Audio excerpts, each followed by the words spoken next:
మాజీ ప్రధాని భారతరత్న వాజ్పేయి శత జయంతి సందర్భంగా బస్సు యాత్ర నిర్వహిస్తున్నట్లు మంత్రి సత్యకుమార్ చెప్పారు. ఈ నెల 11న ధర్మవరంలో యాత్ర ప్రారంభమవుతుందని, కార్యక్రమానికి మధ్యప్రదేశ్ ముఖ్యమంత్రి మోహన్ యాదవ్ హాజరు కానున్నారని వెల్లడించారు. ఈ నెల 25న అమరావతిలో బస్సు ముగింపు యాత్ర ఉంటుందన్నారు.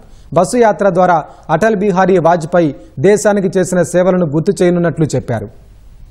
దేశ సమగ్రత, సమైక్యత, సార్వభౌమాధికారానికి గతంలో నష్టం వాటిల్లినప్పుడు ఏ రకంగా నాయకత్వ లక్షణాలని అటల్ బిహారీ వాజ్పేయి గారు చూపించారు.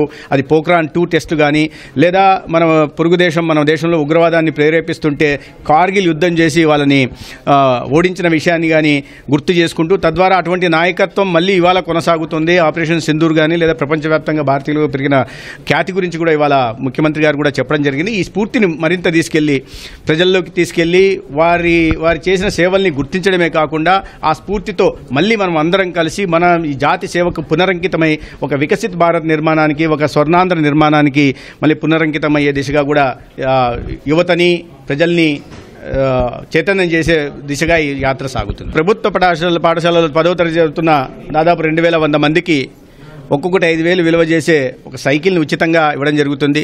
మధ్యతరగతి లేదా పేద కుటుంబాల్లోని అమ్మాయిలను గుర్తించి 28 మందికి ఉచితంగా గత 1.5 సంవత్సరంగా సివిల్స్కి ప్రిపరేషన్ అందిస్తున్నాం. ఉచితంగా శిక్షణ ఇవ్వడం కాకుండా ఉచితంగా వారు వసతి ఏర్పాటు కూడా చేయడం జరిగింది.